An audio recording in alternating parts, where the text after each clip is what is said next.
വെള്ളാപ്പള്ളി നടേശനും മകൻ തുഷാർ വെള്ളാപ്പള്ളിക്കുമെതിരെ ചെങ്ങന്നൂർ പോലീസ് കേസെടുത്തു. 3 കോടി രൂപയ്ക്ക് മേൽ തുക തട്ടിച്ചെന്ന പരാതിയിലാണ് കേസ്. ഇരുവർക്കും എതിരെ കേസെടുത്ത് അന്വേഷണം നടത്താൻ Chengannur first class judicial magistrate കോടതിയുടെ ഉത്തരവ്. 3 കോടിയിൽ പരം രൂപ മൈക്രോ ഫിനാൻസിന്റെ പേരിൽ തട്ടിച്ചെന്നാണ് കേസ്. വ്യാജരേഖ ചമച്ചു പണം തട്ടുക, വിശ്വാസവഞ്ചനയിലൂടെ ചതിച്ച് അന്യായ ലാഭമുണ്ടാക്കുക, SNDP യൂണിയന് അന്യായമായി നഷ്ടം വരുത്തിവെക്കുക തുടങ്ങിയവയാണ് പ്രതികൾക്കെതിരെ ആരോപിക്കപ്പെടുന്ന കുറ്റങ്ങൾ. ഇന്ത്യൻ ശിക്ഷാ നിയമത്തിലെ വിവിധ വകുപ്പുകളും മണി ലെൻഡേഴ്സ് ആക്ടിലെ വകുപ്പുകളുമാണ് FIRൽ ചുമത്തിയിരിക്കുന്നത്. ചെങ്ങന്നൂർ സ്വദേശിയായ സുനിലിന്റെ പരാതിയിലാണ് ചെങ്ങന്നൂർ 1-ാം ക്ലാസ് കോടതി വെള്ളാപ്പള്ളി നടേശൻ, മകൻ തുഷാർ വെള്ളാപ്പള്ളി തുടങ്ങിയവർക്കെതിരെ കേസെടുക്കാൻ ഉത്തരവിട്ടത്. വെള്ളാപ്പള്ളി നടേശൻ 1-ാം പ്രതിയും തുഷാർ വെള്ളാപ്പള്ളി 2-ാം പ്രതിയുമായ കേസിൽ SNDP യോഗം ഭാരവാഹികളായ മറ്റ് 13 പേരും പ്രതികളാണ്. കഴിഞ്ഞ 17-ാം തീയതിയാണ് FIR രജിസ്റ്റർ ചെയ്തത്. പരാതിക്കാരുടെ മൊഴികൾ രേഖപ്പെടുത്തിയെന്നും വെള്ളാപ്പള്ളിയുടെയും തുഷാർ വെള്ളാപ്പള്ളിയുടെയും മൊഴികൾ ഉടൻ രേഖപ്പെടുത്തുമെന്നും പോലീസ് അറിയിച്ചു. ചെങ്ങന്നൂർ SIക്കാണ് അന്വേഷണ ചുമതല. News bureau, Alappuzha. People TV exclusive. DGP സെൻകുമാറിൽ നിന്നും രക്ഷ തേടി IPS ഉദ്യോഗസ്ഥന്റെ കത്ത്. DGPയെ പ്രോസിക്യൂട്ട് ചെയ്യാൻ അനുമതി ആവശ്യപ്പെട്ട് ദേവസ്വം വിജിലൻസ് SP V ഗോപാലകൃഷ്ണനാണ് ആഭ്യന്തരമന്ത്രിക്ക് കത്ത് നൽകിയത്. മന്ത്രി ഇടപെട്ടില്ലെങ്കിൽ കേരള ചരിത്രത്തിൽ കാണാത്ത അസാധാരണ സംഭവങ്ങൾ ഉണ്ടാകുമെന്ന് കത്തിൽ മുന്നറിയിപ്പ് നൽകുന്നു. കത്തിന്റെ പകർപ്പ് പീപ്പിൾ TV പുറത്തുവിട്ടു.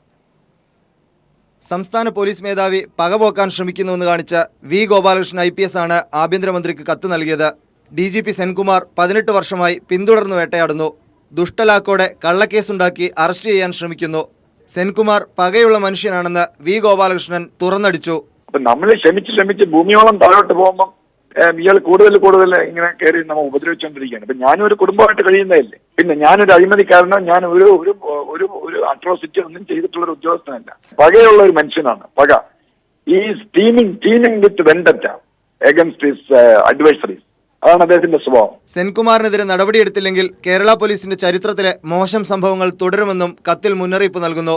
പോലീസ് തലപ്പത്ത് DGPയോടുള്ള അതൃപ്തിയാണ് V ഗോപാലകൃഷ്ണനിലൂടെ പരസ്യമായി പുറത്തുവരുന്നത്. MR Sajesh, news bureau, Thiruvananthapuram. Solar കേസിൽ മുഖ്യമന്ത്രി ഉമ്മൻചാണ്ടിക്കെതിരെ കേസെടുക്കാൻ ദില്ലി മജിസ്ട്രേറ്റ് കോടതിയുടെ ഉത്തരവ്. ചാന്ദിനി ചൗക്കിൽ വെച്ച് മുഖ്യമന്ത്രിക്ക് വേണ്ടി പണം കൈമാറിയെന്ന സരിതയുടെ വെളിപ്പെടുത്തലിന്റെ അടിസ്ഥാനത്തിലാണ് കേസ്. നവോദയ പ്രവർത്തകൻ ദിലീപിന്റെ ഹർജിയിന്മേലാണ് കോടതി ഉത്തരവ്. മാർച്ച് 31-നകം അന്വേഷണ റിപ്പോർട്ട് നൽകണം. 2012 ഡിസംബർ 27-ന് ചാന്ദിനി ചൗക്കിൽ തോമസ് കുരുവിളയ്ക്ക് 1,90,00,000 രൂപ കൈമാറിയെന്നായിരുന്നു സരിതയുടെ വെളിപ്പെടുത്തൽ. വിജ്ഞാൻ ഭവനിൽ മുഖ്യമന്ത്രിയെ കണ്ടപ്പോഴുള്ള നിർദ്ദേശപ്രകാരമായിരുന്നു പണം കൈമാറിയതെന്നും സരിത വ്യക്തമാക്കിയിരുന്നു. കാറിൽ വെച്ച് പണം നൽകിയതിനു ശേഷം സമീപത്തെ പഞ്ചാബി ധാബയിലെത്തി ചായ കുടിച്ചാണ് പിരിഞ്ഞതെന്നും സരിത വെളിപ്പെടുത്തിയിരുന്നു. ഇക്കാര്യത്തിന്മേൽ മുഖ്യമന്ത്രി ഉമ്മൻചാണ്ടിക്കെതിരെ ക്രിമിനൽ നടപടി പ്രകാരം അന്വേഷണം ആരംഭിക്കാനാണ് ദില്ലി തീസ് കസാരി കോടതി ഉത്തരവിട്ടത്. നവോദയ പ്രവർത്തകൻ ദിലീപിന്റെ ഹർജിയിന്മേലുള്ള വാദം കേട്ടായിരുന്നു കോടതി ഉത്തരവ്. മാർച്ച് 31-നകം അന്വേഷണ റിപ്പോർട്ട് സമർപ്പിക്കണമെന്നും additional sessions judge Rakesh Kumar Rampuri ഉത്തരവിട്ടു. നേരത്തെ ദില്ലി പോലീസ് മുമ്പാകെ സമാന പരാതി നൽകിയപ്പോൾ സാങ്കേതികത്വം പറഞ്ഞ് പോലീസ് കേസെടുത്തില്ല. മറ്റൊരു സംസ്ഥാനത്തിന്റെ മുഖ്യമന്ത്രിക്കെതിരെ കേസെടുക്കാനാകില്ലെന്നായിരുന്നു പോലീസ് നിലപാട്. എന്നാൽ സാങ്കേതികത്വം പറഞ്ഞ് പോലീസിന് ഒഴിയാനാകില്ലെന്നും പരാതിയിന്മേൽ അന്വേഷണം ആരംഭിക്കാനും കോടതി നിർദ്ദേശിച്ചു. News bureau, Delhi. Civil supplies മന്ത്രി അനൂപ് ജേക്കബിനെതിരെ ത്വരിതാന്വേഷണത്തിന് ഉത്തരവ്. 36 കോടി രൂപയുടെ അഴിമതി നടത്തിയെന്ന വി ശിവൻകുട്ടി MLA പരാതിയിന്മേലാണ് ഉത്തരവ്. വിജിലൻസ് ഡയറക്ടർ ശങ്കർ റെഡ്ഡിയാണ് ഉത്തരവ് പുറപ്പെടുവിച്ചത്. വിജിലൻസ് SP R നിശാന്തിനിക്കാണ് പരാതിയിൽ അന്വേഷണ ചുമതല. സോളാർ വെളിപ്പെടുത്തലുകളിൽ അന്വേഷണം ആവശ്യപ്പെട്ട് ഉടൻ കോടതിയെ സമീപിക്കുമെന്ന് സരിത. സോളാർ കമ്മീഷനിൽ മൊഴി നൽകിയ ശേഷം മാധ്യമങ്ങളോട് സംസാരിക്കുകയായിരുന്നു സരിത. വിസ്താരത്തിനിടെ കമ്മീഷനെ അപമാനിക്കുന്ന പ്രസ്താവന നടത്തിയ പോലീസ് അസോസിയേഷൻ അഭിഭാഷകനെതിരെ ബാർ കൗൺസിലിന് പരാതി നൽകുമെന്ന് കമ്മീഷൻ ഉത്തരവിട്ടു. അതേസമയം ഇന്ന് വിസ്താരത്തിന് ഹാജരാകാതിരുന്ന തമ്പാനൂർ രവിയെ കമ്മീഷൻ അതിരൂക്ഷമായി വിമർശിച്ചു. ഭാര്യയ്ക്ക് സുഖമില്ലാത്തതിനാൽ ഇന്ന് ഹാജരാകാൻ കഴിയില്ലെന്നും 1 മാസം സാവകാശം വേണമെന്നുമാണ് തമ്പാനൂർ രവിയുടെ അഭിഭാഷകൻ കമ്മീഷനെ അറിയിച്ചത്. UDFന് കമ്മീഷനിൽ വിശ്വാസം നഷ്ടപ്പെട്ടുവെന്ന് തങ്കച്ചൻ പറഞ്ഞ പശ്ചാത്തലത്തിലാണോ തമ്പാനൂർ രവി വരാതിരുന്നതെന്നും ഹാജരാകാത്ത നടപടി ഗൗരവതരമെന്നും കമ്മീഷൻ വിമർശിച്ചു. മാർച്ച് 15-ന് തമ്പാനൂർ രവി ഹാജരാകുമെന്ന് പിന്നീട് അഭിഭാഷകൻ അറിയിക്കുകയായിരുന്നു. പോലീസ് അസോസിയേഷൻ സെക്രട്ടറി GR അജിത്തിന് 20 ലക്ഷം രൂപ സംഭാവന നൽകിയ കാര്യം അസോസിയേഷൻ അഭിഭാഷകൻ വിസ്തരിക്കവേ സരിത ആവർത്തിച്ചു. മുഖ്യമന്ത്രിയുടെ ഓഫീസിൽ വെച്ചാണ് അജിത്തുമായി പണമിടപാട് സംബന്ധിച്ച കാര്യങ്ങൾ സംസാരിച്ചതെന്നും സരിത പറഞ്ഞു. സോളാർ കമ്മീഷനിലെ വെളിപ്പെടുത്തൽ സംബന്ധിച്ച് അന്വേഷണം ആവശ്യപ്പെട്ട് അടുത്ത ദിവസം തന്നെ കോടതിയെ സമീപിക്കുമെന്ന് സരിത മാധ്യമങ്ങളോട് പറഞ്ഞു. ഞാൻ ഇൻവെസ്റ്റിഗേഷൻ ടീമിനെ അല്ല കുറ്റം പറയുന്നത്. നമ്മൾ സപ്രസ് ചെയ്ത് വെച്ചതുകൊണ്ട് പല സ്റ്റേറ്റ്മെന്റ്സ് അവർക്ക് പോകാത്തതുകൊണ്ടായിരിക്കും. എന്തായിരുന്നാലും അവരുടെ കയ്യിലുണ്ടായിരുന്ന അവൈലബിലിറ്റി വെച്ച് അവർ ഫ്രെയിം ചെയ്ത ചാർജസ്, അതിനപ്പുറം കുറച്ച് കാര്യങ്ങൾ കൂടി ആഡ് ചെയ്യാനുണ്ട് എന്നുള്ളത് ഞാൻ കോടതിയെ അറിയിക്കാനാണ്. പോലീസ് അസോസിയേഷൻ മുൻ സെക്രട്ടറി CR ബിജുവിനെയും ട്രഷറർ ബാബുരാജിനെയും അറിയില്ലെന്നും സരിത കമ്മീഷനിൽ മൊഴി നൽകി. മുൻ സെക്രട്ടറിയും സരിതയും ഗൂഢാലോചന നടത്തിയതിനെ തുടർന്നാണ് തനിക്ക് സംഭാവന നൽകിയതെന്ന ആരോപണം ഉന്നയിച്ചതെന്ന് association general secretary GR Ajith പറഞ്ഞത് തെറ്റാണെന്ന് തെളിഞ്ഞതായും അപകീർത്തിപ്പെടുത്തുന്ന പ്രസ്താവനയ്ക്കെതിരെ നിയമ നടപടി സ്വീകരിക്കുമെന്നും പോലീസ് അസോസിയേഷൻ മുൻ ഭാരവാഹി CR ബിജു പറഞ്ഞു. ഇത്തരത്തിലൊരു ഗൂഢാലോചനയ്ക്കോ മറ്റു പ്രവർത്തനങ്ങൾക്കോ പോകുന്നവരല്ല ഞങ്ങളെന്ന് ഈ ക്രോസിലൂടെ ഞങ്ങൾക്ക് ബോധ്യപ്പെടുത്താൻ കഴിഞ്ഞിട്ടുണ്ട്. അടിസ്ഥാനരഹിതമായ ആരോപണം ഉന്നയിച്ചതിനെതിരെ ക്രിമിനൽ കേസ് നടപടികളുമായി അടുത്ത ദിവസം തന്നെ മുമ്പോട്ട് പോകാനുള്ള തീരുമാനമാണ് കൈക്കൊണ്ടിട്ടുള്ളത്. കമ്മീഷന്റെ നടപടികൾ പ്രഹസനമാണെന്ന് സരിതയെ വിസ്തരിക്കുന്നതിനിടെ പോലീസ് അസോസിയേഷൻ അഭിഭാഷകൻ അഡ്വക്കേറ്റ് ജോർജ് പൂന്തോട്ടം പറഞ്ഞത് കമ്മീഷന്റെ രൂക്ഷ വിമർശനത്തിനിടയാക്കി. കമ്മീഷന്റെ സത്യസന്ധതയെ ചോദ്യം ചെയ്യുന്ന പ്രസ്താവന നടത്തിയ ജോർജ് പൂന്തോട്ടത്തിനെതിരെ ബാർ കൗൺസിലിന് പരാതി നൽകുമെന്ന് കമ്മീഷൻ ഉത്തരവിട്ടു. News bureau, Kochi. ഉന്നത വിദ്യാഭ്യാസ മേഖലയിൽ രാജ്യത്തിന് അന്തർദേശീയ നിലവാരത്തിലേക്ക് ഉയരാൻ സാധിക്കുന്നില്ലെന്ന് രാഷ്ട്രപതി പ്രണബ് മുഖർജി. ഉന്നത വിദ്യാഭ്യാസ രംഗത്തെ ഗവേഷണ മേഖലകളുടെ വളർച്ചയ്ക്ക് സ്വകാര്യ പങ്കാളിത്തം അനിവാര്യമാണെന്നും രാഷ്ട്രപതി ചൂണ്ടിക്കാട്ടി. കോട്ടയം CMS കോളേജിന്റെ 200ാം വാർഷികാഘോഷ ഉദ്ഘാടനം നിർവഹിക്കുകയായിരുന്നു രാഷ്ട്രപതി. കോളേജിന്റെ പൈതൃക പദവി പ്രഖ്യാപനം മുഖ്യമന്ത്രി ഉമ്മൻചാണ്ടി നിർവഹിച്ചു. ശതാബ്ദി തപാൽ കവറിന്റെയും സ്റ്റാമ്പിന്റെയും പ്രകാശനവും ചടങ്ങിൽ നടന്നു. Governor justice P Sathasivam, CSI deputy moderator bishop Thomas K Oommen, principal doctor Roy Sam Daniel എന്നിവർ സംസാരിച്ചു.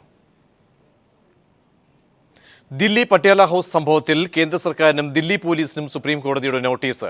ആക്രമണം നടത്തിയ അഭിഭാഷകർക്കെതിരെ എന്തുകൊണ്ട് നടപടി സ്വീകരിച്ചില്ലെന്ന് ദില്ലി പോലീസിനോട് സുപ്രീം കോടതി ചോദിച്ചു. ആക്രമണങ്ങൾക്ക് നേതൃത്വം നൽകിയ 3 അഭിഭാഷകർക്കും കോടതി നോട്ടീസ് അയച്ചു.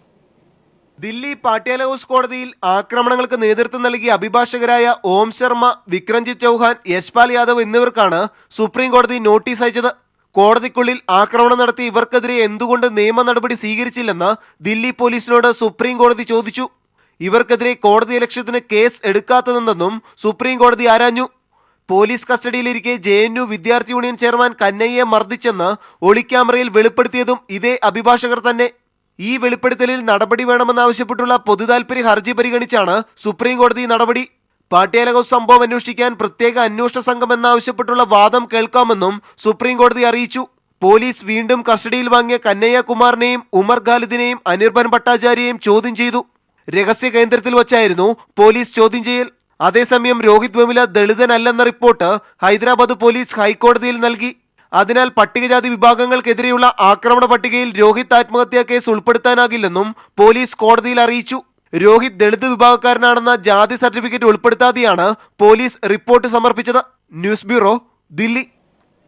മാനവവിഭവശേഷി മന്ത്രി സ്മൃതി ഇറാനിക്കെതിരെ പാർലമെന്റിൽ പ്രതിഷേധം. JNU ചർച്ചയ്ക്കിടെ മന്ത്രി ദുർഗാദേവിയെ അപമാനിക്കുന്ന പരാമർശങ്ങൾ നടത്തിയെന്ന് പ്രതിപക്ഷം ആരോപിച്ചു. രോഹിത് വെമുലയെ ചികിത്സിക്കാൻ അനുവദിച്ചില്ലെന്ന മന്ത്രിയുടെ പ്രസ്താവനയും കള്ളമെന്ന് പ്രതിപക്ഷം. സ്മൃതി ഇറാനി പാർലമെന്റിൽ വെച്ച് രേഖകൾ കെട്ടിച്ചമച്ചതാണെങ്കിൽ നടപടിയെടുക്കുമെന്ന് രാജ്യസഭാ ഉപാധ്യക്ഷൻ PJ കുര്യൻ പറഞ്ഞു. ദളിത് വിദ്യാർത്ഥിയെ കേന്ദ്ര സർക്കാർ കൊന്നതാണെന്ന് സീതാറാം യെച്ചൂരിയുടെ വിമർശനം. അടിസ്ഥാനരഹിതമായ കാര്യങ്ങൾ മാത്രമാണ് സ്മൃതി ഇറാനി പാർലമെന്റിൽ പറയുന്നതെന്ന് സീതാറാം യെച്ചൂരി കുറ്റപ്പെടുത്തി. ദുർഗാദേവി മോശം സ്ത്രീയായിരുന്നുവെന്നും മഹിഷാസുരനെ മയക്കിയെന്നുമായിരുന്നു സ്മൃതി ഇറാനിയുടെ പരാമർശം. JNUവിൽ പ്രചരിപ്പിക്കുന്ന നോട്ടീസിലുള്ളതാണെന്ന ആമുഖത്തോടെയാണ് ഇറാനി പാർലമെന്റിൽ ഇക്കാര്യം പറഞ്ഞത്. അടിസ്ഥാനമില്ലാതെ വെറുമൊരു നോട്ടീസിന്റെ പേരിൽ മന്ത്രി നടത്തിയ പരാമർശം ദുർഗയെ അപമാനിക്കുന്നതാണെന്ന് ചൂണ്ടിക്കാട്ടി പ്രതിപക്ഷാംഗങ്ങൾ ഒറ്റക്കെട്ടായി രംഗത്തെത്തി.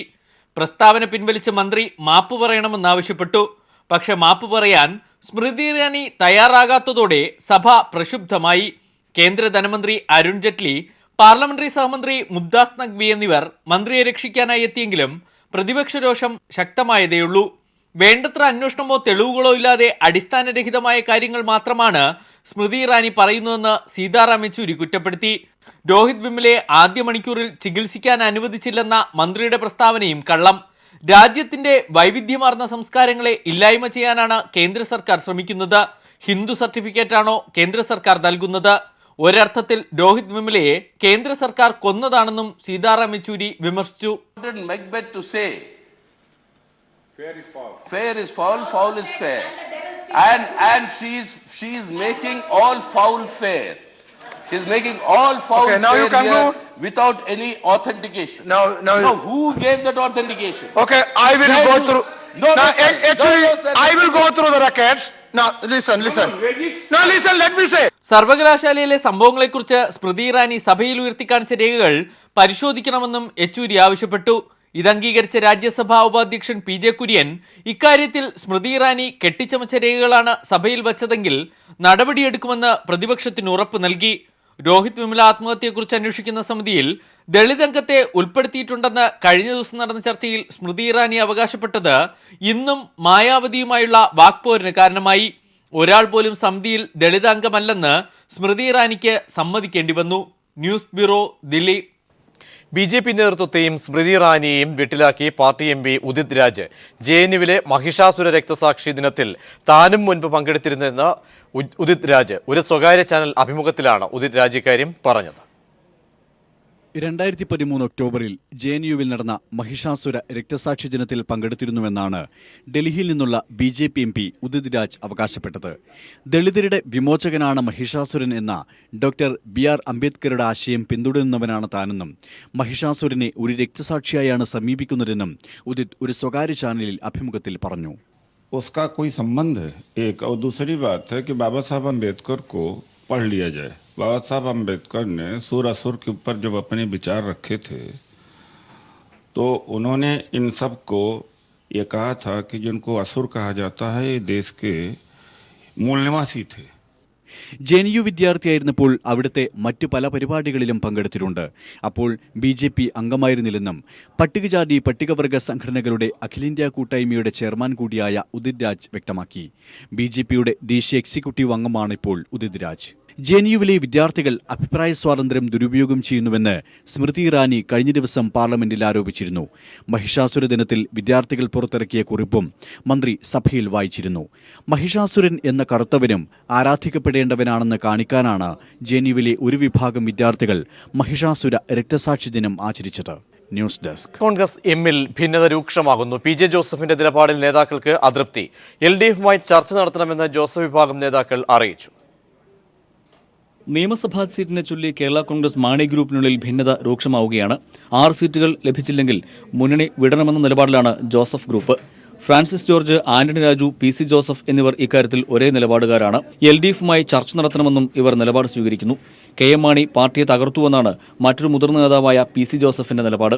കർഷകരുടെ പ്രശ്നങ്ങളിൽ ഇടപെടുന്നതിൽ KM മാണി പരാജയപ്പെട്ടു. അഴിമതിയോട് മാണി സന്ധി ചെയ്യുകയാണെന്നും അദ്ദേഹം കുറ്റപ്പെടുത്തി. ജോസ് കെ മാണിയെ പാർട്ടി നേതാവായി അംഗീകരിക്കാൻ കഴിയില്ലെന്നും PC ജോസഫ് വ്യക്തമാക്കുന്നു. അതേസമയം മുന്നണി വിടുന്നതിനോട് PJ ജോസഫിന് താൽപ്പര്യമില്ല. തെരഞ്ഞെടുപ്പ് വരുമ്പോൾ മുന്നണി മാറുന്നു എന്നത് പ്രതിച്ഛായയെ ബാധിക്കുമെന്നാണ് ജോസഫിന്റെ പക്ഷം. News bureau, Thiruvananthapuram. കേരള കോൺഗ്രസിലെ ആരുമായും ചർച്ച നടത്തിയിട്ടില്ലെന്ന് CPM സംസ്ഥാന സെക്രട്ടറി കോടിയേരി ബാലകൃഷ്ണൻ. മുന്നണി വിട്ടുവരുന്ന കാര്യം ആരും അറിയിച്ചിട്ടില്ലെന്നും കോടിയേരി ദില്ലിയിൽ മാധ്യമങ്ങളോട് പറഞ്ഞു. അങ്ങനെ ഒരു റിപ്പോർട്ട് ഞങ്ങൾ എടുത്തില്ല. അങ്ങനെ ആരെങ്കിലും വരുന്നതായിട്ടോ അങ്ങനെ ഒരു ഡെവലപ്മെൻ്റ് ഉള്ളതായിട്ടോ ഞങ്ങളെ ആരെയും അറിയിച്ചിട്ടില്ല. അതെന്താണെന്ന് മനസ്സിലാക്കാതെ സംബന്ധിച്ച് പ്രതികരിക്കാൻ കഴിയില്ല. അത്തരത്തിൽ ആരെങ്കിലും വന്നു കഴിഞ്ഞാൽ അല്ല, വരുമ്പോൾ ആലോചിക്കാം. ഇപ്പം ആരും വന്നിട്ടില്ല. ആരുമായിട്ട് ചർച്ച നടത്തിയെന്ന് അറിയില്ല. ഞങ്ങളുമായിട്ട് അങ്ങനെ ആരും ചർച്ച നടത്തിയിട്ടില്ല. ഞങ്ങളുമായി ചർച്ച നടത്തിയില്ല. ആരൊക്കെ ആരെങ്കിലും പോയിട്ട് കണ്ടിട്ടുണ്ടാവും. അത് എന്താ ഏതാണെന്ന് അറിയാതെ അതിനെ സംബന്ധിച്ച് പറയാൻ കഴിയും.